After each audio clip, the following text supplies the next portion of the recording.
Hello bachcho, let's see this question. The question says that in the given diagram, identify the type of growth phases of a zygote represented as A and B. तो इस question में हमें एक diagram दिया है और हमें बताना है कि ये जो जाइगोट का डिफरेंट डिवीजन हो रहा है उसमें कौन से टाइप का ग्रोथ देखने के लिए मिल रहा है और ए और बी जो टैग किया हुआ है वो क्या है, कौन से फेज ऑफ ग्रोथ में है वो हमें बताना है। ठीक है, तो इस क्वेश्चन में जो की कंसेप्ट है that is regarding the type of growth।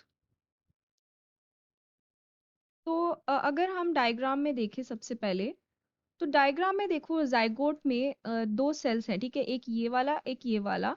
इन दो सेल्स ने डिवाइड करके दो और सेल्स बनाए, यानी कि दो से यहाँ पे चार सेल्स आ गए हैं। ठीक है, अब फर्दर क्या हुआ, इन चार सेल्स ने फर्दर डिवाइड किया, यानी कि यहाँ पे क्या हो रहा है कि समझ लो एक सेल है वो डिवाइड कर रहा है और दो डॉटर सेल बना रहा है, और इन दोनों ही डॉटर सेल में कैपेसिटी है ऑफ फर्दर डिवीजन, यानी कि ये इनमें से दोनों ही डॉटर सेल्स क्या कर रहे हैं और फर्दर डॉटर सेल्स बना रहे हैं, यानी कि इस वाले ने दो बनाए और ये वाला भी दो बनाएगा एंड फर्दर यहाँ पे डिवीजन होती रहेगी। तो इस टाइप का जो डिवीजन होता है ना, जहाँ पे जो सारे डॉटर सेल्स होते हैं, ऑल डॉटर सेल्स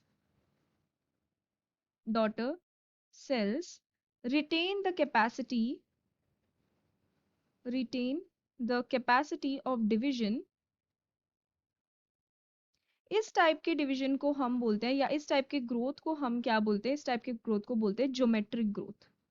ठीक है, इसको बोलते हैं ज्योमेट्रिक ग्रोथ या ज्योमेट्रिक फेज। अब बाद में अगर हम देखें, ये तो हो गया ए वाला, यानी कि ए वाला क्या है, ज्योमेट्रिक फेज है। ए वाला ये क्या है, ए। फर्दर हम देखें यहाँ पे, तो यहाँ पे लेबल भी बताया गया है कि जो डॉटर वाले जो हैं that is the cell that are capable of division, whereas जो क्लियर वाले हैं that is the cell that have lost the capacity of division. तो यहाँ पे अब देखो फर्दर बी में अगर हम देखें तो वहां पे क्या हो रहा है कि एक ही कुछ ही सेल्स हैं जो डिवाइड कर पा रहे हैं, बाकी सेल्स डिवाइड नहीं कर पा रहे हैं।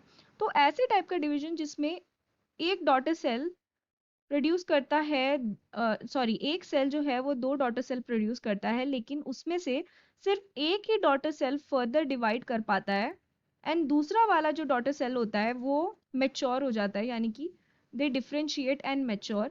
ये वाला जो डॉटर सेल होगा ये मेच्योर हो जाएगा और ये वाला फर्दर डिवाइड करेगा। इसमें भी यहाँ पे नीचे अगर हम देखें तो ये वाला फर्दर डिवाइड करेगा एंड ये वाला मेच्योर हो जाएगा। तो ऐसे टाइप के जो डिवीजन टाइप ऑफ ग्रोथ की अगर हम बात करें तो इस टाइप के ग्रोथ को हम बोलते हैं अरिथमेटिक फेज ऑफ ग्रोथ।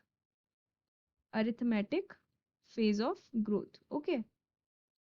तो ये जो है ये बी वाला है। तो अगर हम ऑप्शंस में देखें तो जो करेक्ट आंसर होगा इस क्वेश्चन में वो होगा A geometric phase and B arithmetic phase. तो ए ज्योमेट्रिक फेज हमें लास्ट के दो ऑप्शन में दिया गया है एंड बी अरिथमेटिक फेज दिया है हमें ऑप्शन डी में। तो option D will be the correct answer for our question. I hope you have understood it well. Best of luck.